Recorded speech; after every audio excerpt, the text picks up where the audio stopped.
नमस्कार, commodity roundup में आपका स्वागत है। मैं हूं मनीषा गुप्ता। बात हम यहां पर आज पहले क्रिप्टो मार्केट्स की करेंगे, जहां पर 3 दिन से लगातार बड़ा सेल ऑफ देखने को मिला है। दो विश्व के सबसे बड़े क्रिप्टो एक्सचेंजेस, एक बाइनेंस और दूसरा FTX में जो करार होते होते रह गया, उसका सीधा असर यहां पर क्रॉस क्रिप्टो करेंसीज देखने को मिला। साथ ही बात करेंगे कच्चे तेल की, जहां पर फिर से चौथे दिन आज दबाव देखने को मिला है। $98 का हाई छूने के बाद अब 92-93 के आसपास ब्रेंट के प्राइसेस हैं। कैसे करें कारोबार, बताएंगे आपको। साथ ही साथ सोने पर एक नजर डालेंगे, जहां पर भी कुछ मुनाफा वसूली देखने को मिली है। क्या ये निवेश के सही मौके हैं, इन सब पर बात करने के लिए हमारे साथ हैं केरिया कमोडिटीज के अजय केरिया, कोरक सिक्योरिटीज के रविंद्र राव, रिफ्लेक्सिकल के फाउंडर अजीत खुराना हमारे साथ जुड़ेंगे क्रिप्टो करेंसीज पे बात करने के लिए। लेकिन पहले हम यहां पर बात कर लेते हैं सोने चांदी की, जहां पर कुछ बहुत मुनाफा वसूली आज फिर से देखने को मिली है। रविंद्र, कैसे देखते हैं आप प्राइसेस? Good morning Manisha.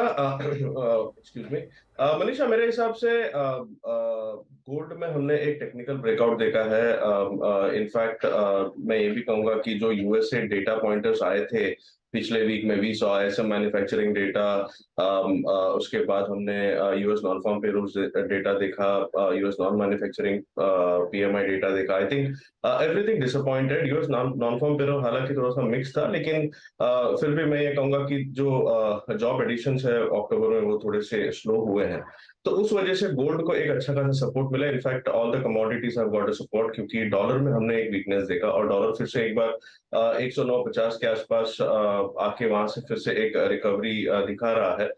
लेकिन डॉलर में कमजोरी की वजह से गोल्ड को अच्छा खासा सपोर्ट मिला है। प्लस फेड आगे जाके शायद अपना जो इंटरेस्ट रेट हाइक्स है उससे थोड़ा सा स्लो डाउन करेगा, तो उस एक्सपेक्टेशन से गोल्ड में हमने एक बहुत ही अच्छा अपमूव देखा है on Friday as well as इस वीक में। लेकिन कल से हमने देखा है कि मार्केट थोड़ा सा रेंज बाउंड हुआ है। Now that is mainly because US CPI data जो है वो traders are awaiting that data, and अगर इन्फ्लेशन में हम कोई भी कमी देखते हैं, एक्सपेक्टेशन तो core monthly as well as annually दोनों ही थोड़ा सा डिप डाउन होने का चांसेस है। अगर बेटर देन एक्सपेक्टेशन आता है डेटा, तो I think that will be more supportive for gold, और हम गोल्ड के प्राइसेस $1740-1750 तक जाते हुए देख सकते हैं कॉमेक्स पर। और अगर एमसीएक्स की बात करें तो एमसीएक्स में फिर से एक बार 52,000 से 52,100 का भाव हमें दिख सकता है। लेकिन अगर सीपीआई डिसअपॉइंट करता है और सीपीआई इफ इट इंडिकेट्स कि इन्फ्लेशन अभी भी काफी स्ट्रांग है, तो आई थिंक वो फिर से एक मार्केट में होप डेंट करेगा कि फेड अपना पेस जो है वो स्लो डाउन करेगा। तो I think that will be slightly negative for gold and silver prices. तो मेरे हिसाब से टेक्निकल चार्ट्स अगर देखें तो it is clearly indicating to a breakout, and दिखा रहा है कि 1740 इज अ पॉसिबिलिटी। तो मेरे हिसाब से सीपीआई शुड सपोर्ट, और अगर सीपीआई सपोर्ट करता है तो I think we are set for 1740 and then $1780 on COMEX. तो मेरे हिसाब से रैली कंटिन्यू रहनी चाहिए until and unless CPI disappoints. तो आई थिंक शाम तक थोड़ा सा रेंज बाउंड हो सकता है, लेकिन सीपीआई डेटा के बाद we might see some fireworks. Okay, तो सीपीआई इन्फ्लेशन के नंबर्स कैसे रहते हैं वो बहुत इंपॉर्टेंट रहेंगे फर्दर मूवमेंट के लिए, लेकिन कंडीशन बेस्ड मोमेंटम आ सकता है। रिकवरी तो हमने आते हुए देखी है और तेजी शायद ये फर्दर एक्सटेंड करे। लेवल्स आपको रविंद्र ने बताए हैं जो कि इंपॉर्टेंट रहेंगे सोने और चांदी दोनों पर। हालांकि आज घरेलू बाजार में हल्की बढ़त देखने को मिल रही है दोनों ही कमोडिटीज में। बाकी कमोडिटीज पर भी स्ट्रैटेजी लेंगे, लेकिन जैसे कि मनीषा जी ने शुरुआत में कहा कि आज क्रिप्टो मार्केट पर फोकस रहेगा, क्योंकि यहाँ पर हमने सीवियर फॉल आते हुए देखा है। इंटरनेशनल मार्केट्स में भी वेरियस फैक्टर्स रहे हैं जो कि इस फॉल को सपोर्ट कर रहे हैं। मैसिव लॉसेस हमने थर्सडे को आते हुए देखे। न्यूज़ फ्लो भी ऐसा ही रहा जिसमें बिनांस ने FTX डील से बैकआउट करने की बात कही। तो अब सवाल यही है कि क्या यहाँ से डायरेक्शन रहेगी इंडियन मार्केट्स की? अगर बात करें तो यहाँ पर क्रिप्टो इन्वेस्टमेंट पर क्या इम्पैक्ट होगा? कई सारे पहलू हैं जिनको समझने की कोशिश करते हैं। हमारे साथ एक खास मेहमान मौजूद हैं बातचीत करने के लिए। अजीत खुराना हैं हमारे साथ। अजीत जी नमस्कार, स्वागत है आपका। तो पहले तो जो कुछ चल रहा है ग्लोबली, जिस तरीके के हमने मैसिव लॉसेस क्रिप्टो मार्केट में आते हुए देखे हैं, आपकी पहले तो रीडिंग क्या कहती है, समझ क्या कहती है ओवरऑल इस पूरे ही मूव पर?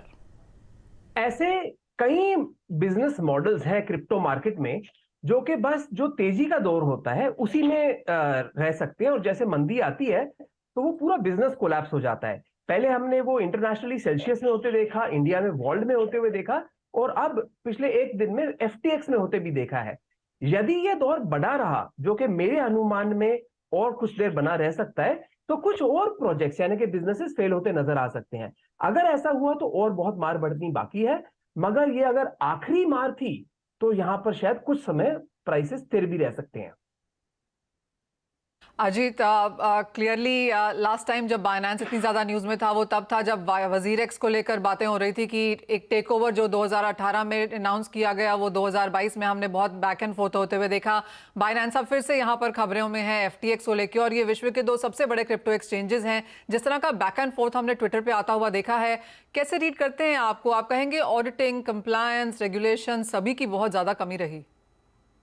देखिए, वजीर एक्स के केस में ऐसा था कि वजीर एक्स का एक रिश्ता था बाइनेंस के साथ। जहां तक FTX की बात है, हम अगर ट्विटर पे जो उनकी वार्तालाप रही बाइनेंस के साथ, तो मैं यही सोचता था कि बाइनेंस को FTX खरीदने में क्या एक पैसे का भी फायदा होगा, या कि वो किसी तरह की चैरिटी कर रहा है। बस ये चैरिटी की बात थी, और सीजी ने कहा भी था कि हम ये इकोसिस्टम के लिए करेंगे।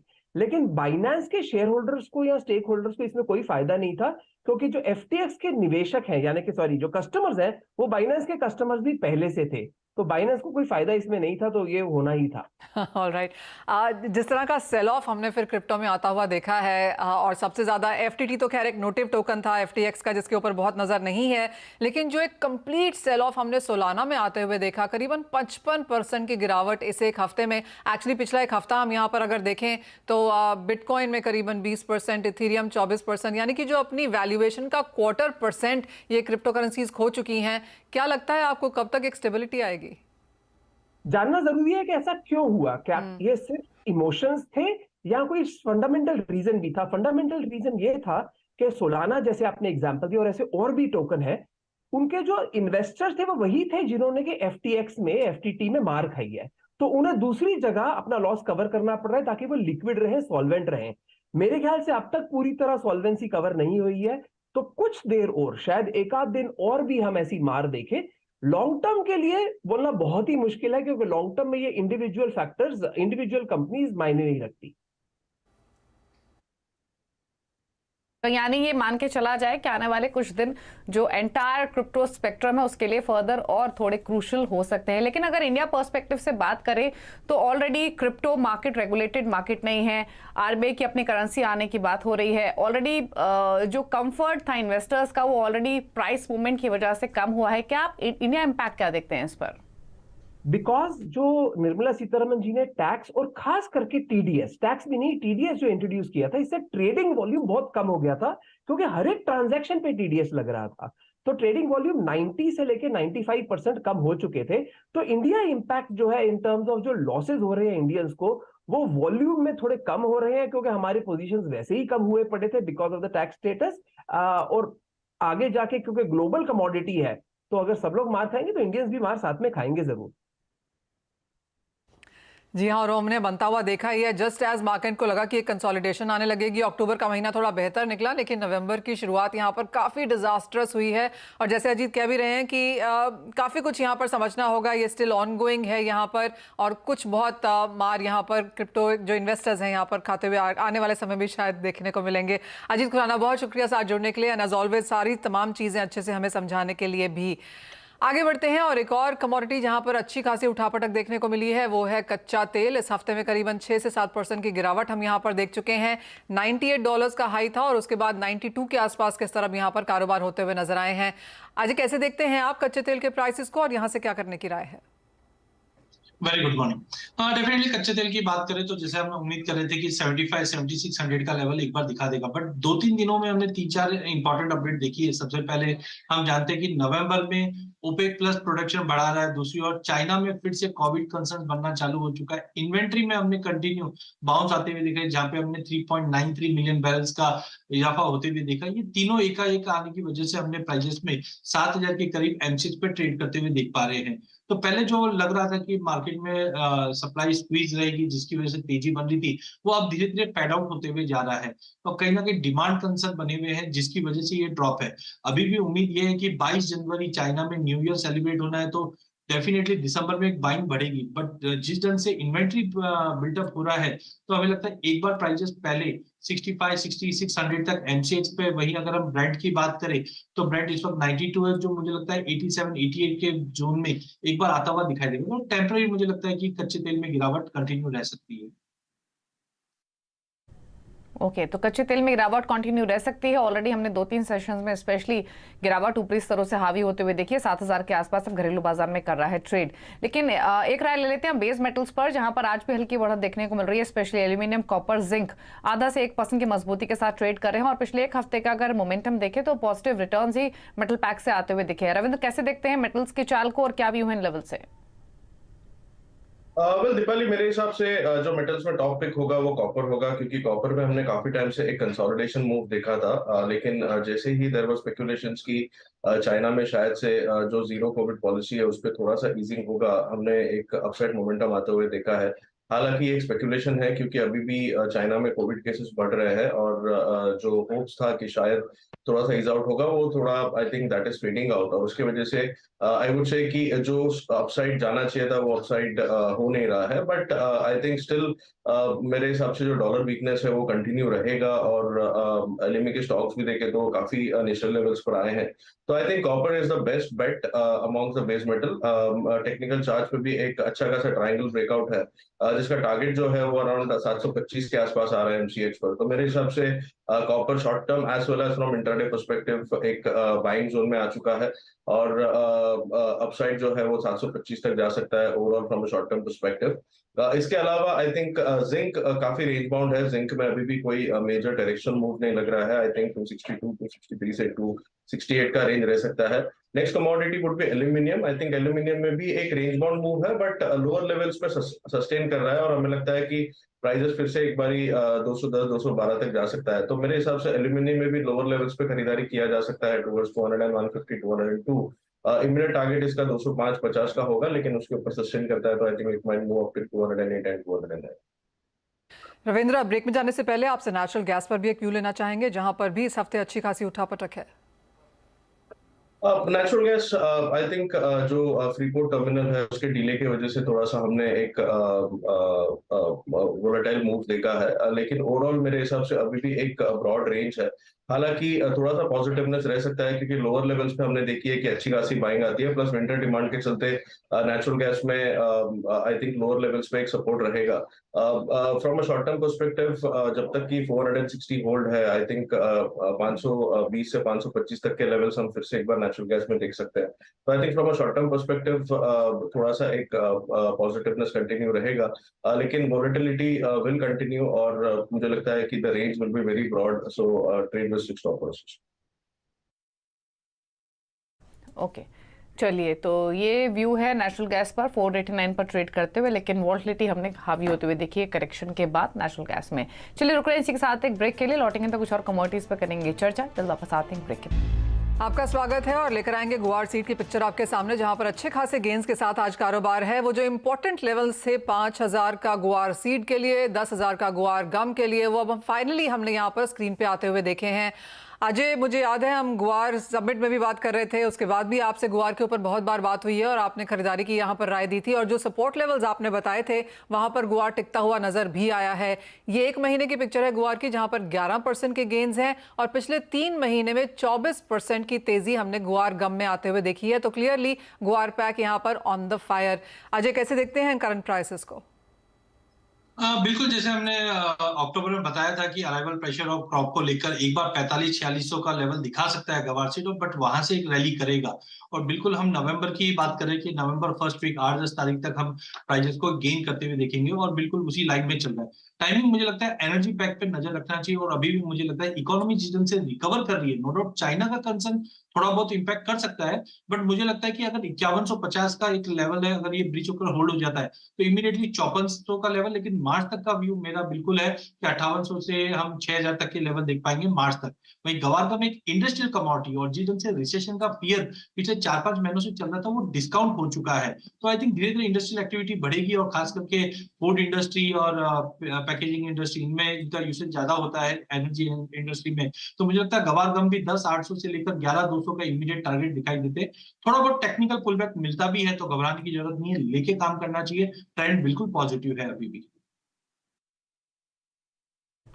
ओके, तो ट्रेंड पॉजिटिव है, खरीद के चलना चाहिए। लगातार हमने तेजी सस्टेन होते हुए देखी भी है ग्वार पैक में। लेकिन अब एक राइस स्पाइसेस पर भी ले लेते हैं, जहां पर एक दबाव आज के सेशन में है। जीरा टर्मरिक दोनों ही लाल निशान में। जीरे में इनफैक्ट 1% की गिरावट, टर्मरिक 1/4% नीचे और धनिया फ्लैट टू वर्ड पॉजिटिव बरसात कर रहा है ट्रेड। लेकिन जीरे में प्रॉफिट टेकिंग आज के सेशन में आते हुए दिख रही है। अजय, क्या व्यू स्पाइसेस के पैक पर और स्पेशली जीरा जो कमजोरी दिखा रहा है, क्या व्यू इधर? जीरे में मुझे लगता है ये एक अपॉर्चुनिटी का काम करेगा, बिकॉज ऑलरेडी हम देख रहे हैं कि सोइंग का एक खबर जो है, जिसकी वजह से जीरे धनिया में थोड़ा पुल बैक जरूर है मार्केट में। बट इससे बड़ा फैक्टर है चाइना में जिस ढंग से वापस कोविड कंसर्न बढ़ने चालू हुए, वो एक थोड़ा पेसिमिस्टिक जरूर दिखा रहा है। बट कैरी स्टॉक हमारा काफी कम है, तो आई एम स्टिल बुलिश कि थोड़ा हो सकता है 24,200 तक का पुल बैक मिल जाए। बट अगर मंथ एंड या दिसंबर मिड तक की बात करें तो मुझे लगता है कि 25,500 का लेवल आराम से क्रॉस कर जाएगा जीरा। धनिया अभी तक उतना परफॉर्म नहीं कर पाया जितना हमने जीरे के केस में देखा, बिकॉज इंपोर्ट्स की कुछ बातें हैं। बट एरिया भी गुजरात में काफी अच्छा स्पीडली सोइंग हो रही है, जिसकी वजह से डाउन साइड दिखा रहा था। बट 10,200 10,300 हमने मल्टीपल टाइम बॉटम बनते हुए दिखा है। तो आई एम वेरी होपफुल कि करंट लेवल से अगर एवरेज करके बाइंग करके चला जाए तो 11,200 इंपॉर्टेंट हर्डल रहेगा। बट ओवरऑल दोनों ही काउंटर में तेजी है। वहीं अगर हल्दी की बात करें तो एरिया में लॉसेस काफी देखा है हमने सदर्न पार्ट ऑफ इंडिया में, जिसकी वजह से ये रैली अप बना था। एक्सपोर्ट डिमांड धीरे धीरे बढ़ना चालू हो चुका है। Range would be 7300 to 7700, but buy on drop तीनों ही मसालों में, खास करके जीरा धनिया मुझे लगता है कि अगले 2-3 महीने के लिए काफी जबरदस्त रिटर्न दे सकता है। तो इनमें बाइंग बना के कंटिन्यू चलना चाहिए। ऑलराइट, जबरदस्त रिटर्न्स की बात हम लगातार यहाँ पर एग्रीकल्चर स्पेस में कर रहे हैं। दीपाली का ध्यान यहाँ पर मसालों पे है, लेकिन मेरा घूम फिर के वापस गुआर पे ही आ रहा है और हमारे साथ प्रेमराज ताराचंद के ओनर रुपेश गोयल अब हैं। रुपेश जी नमस्कार। अजय केडिया जी कह रहे हैं कि 5,000 वाला गुआर सीड 6,000 तक जा सकता है, गम जो 10,000 पर है वो 11,200 तक भी जा सकता है। तो चार्ट्स पे तो ऑफकोर्स काफी बुलिशनेस है, लेकिन फंडामेंटल्स क्या सपोर्टिव हैं उतने? फंडामेंटल ग्वार ही नहीं, पूरे एग्री कमोडिटीज के पिछले 2 सालों से काफी बेहतर चल रहे हैं। अब ग्वार की बात करें तो इस बार बारिशें बहुत अच्छी स्टार्ट हुई थी, लेकिन लास्ट राउंड की जो बारिशें थी उन्होंने 13 लाख हेक्टेयर जो बिजाई थी उसके यील्ड को बहुत प्रभावित किया है, जो बारानी बेल्टों में हम आगे देखेंगे। अभी नहरी बेल्टों में जो फसलें आ रही हैं वो उम्मीद से काफी कम आ रही हैं, कारण यहाँ ज्यादा बारिश ने यील्ड को प्रभावित किया और बारानी बेल्टों में लास्ट राउंड की जो बारिश नहीं हुई उससे गुणवत्ता और मात्रा दोनों प्रभावित हो रही हैं। तो आमदनी जो हम 1 लाख बोरी से ज्यादा की एक्सपेक्ट कर रहे थे वो 60,000 65,000 तक सिमट गई हैं। इसीलिए बाजार ने इसको जो है काउंटर किया है और गम का भाव पिछले 15 दिनों में 10 रुपए केजी बढ़ गया है। आपने कहा कि यहाँ पर मांग अच्छी है, डोमेस्टिक मार्केट्स में भी एक्सपोर्ट की मांग भी यहाँ पर बेहतर निकल के आ सकती है, लेकिन अगर भावों में बढ़त की उम्मीद यहाँ पर है, आपको लगता है किसान होल्ड करेंगे माल? बिल्कुल, किसान देखो मनीषा जी, नहरी इलाके का जो किसान है वो उसका ट्रेंड होता है। उसका ट्रेंड क्या होता है कि खेत से वो सीधा मंडियों में फसल को लेके जाता है। 70%, 60%, 80% क्रॉप वो इंस्टेंट बेचता है। वो इलाकों में यील्ड कमजोर होने की वजह से माल नहीं आ पाया, जो कि अपने को दिख रहा है। हरियाणा में हनुमानगढ़ में 200-400 बैग्स की अराइवल। संग्रिया जैसी मंडी, हनुमानगढ़ जिले की बहुत बड़ी मंडी थी जहां 3-4 हजार क्विंटल ग्वार आराम से आता था, वहां 100 क्विंटल ग्वार आ रहा है। तो वहां अधिक बारिश ने नुकसान किया और नहरी बेल्ट प्रभावित हुई। बारानी बेल्ट का जो किसान है वो ग्वार को आभूषण की तरह रखता है। वो अकाल देखा हुआ है उसने, वो पिछले कई सालों से, मतलब उन लोगों की आदत है वो ग्वार को जरूरत के हिसाब से बेचते हैं। जब उनके घर में कोई जरूरत होती है उस हिसाब से ग्वार को बेचते हैं, ना कि भावों को देखते हुए। तो बारानी बेल्टों की आवक आराम से आती है, धीरे धीरे करके आती है, जो मार्केट में रिफ्लेक्ट नहीं होती। तो डिमांड शानदार है, पिछले सालों से बेटर रहने की उम्मीद है। आमदनियां उस अनुरूप नहीं बन रही हैं। बाजार मान के चल रहा था कि भी आमदनियां बहुत ज्यादा बनेंगी, डिस्काउंटेड था बाजार में अच्छी फसल का आना, जो नहीं आने पर ये बाजार शॉर्ट सेल की वजह से मार्केट काफी अचानक बूम करके उठा है। ओके, तो रुपेश जी फिर भाव पर भी राय दीजिए। टेक्निकली तो हमें लेवल्स मिले हैं, लेकिन फंडामेंटली आप कहां जाते देख रहे हैं भाव? हर घटे पे ग्वार को बाई करके चलना चाहिए। करेक्शन भी आते रहेंगे, लेकिन लास्ट में इस ग्वार को 6,000 रुपए और गम को 12,000 रुपए मार्च से पहले होना पड़ेगा। ठीक है, तो मार्च से पहले 6000 ग्वार सीड, 12000 ग्वार गम होना पड़ेगा। ये रुपेश जी फंडामेंटली सिचुएशन को आंकते हुए लेवल्स बता रहे हैं, और तेजी का व्यू तो अजय ने भी दिया है कि तेजी ही करनी चाहिए, डिप्स पर खरीदारी के ही मौके हैं ग्वार में। शुक्रिया रुपेश जी आने के लिए, शो में अपने व्यूज देने के लिए। अजय और रविंद्र, आप दोनों का भी शुक्रिया स्ट्रैटेजीज बताने के लिए सभी कमोडिटीज पर। इसी के साथ शो को समेटने का वक्त है। मुझे मनीषा जी को दीजिए इजाजत। ब्रेक उस पर आप देख सकते हैं फ्यूचर एक्सप्रेस अमित मेहरोत्रा के साथ। नमस्कार।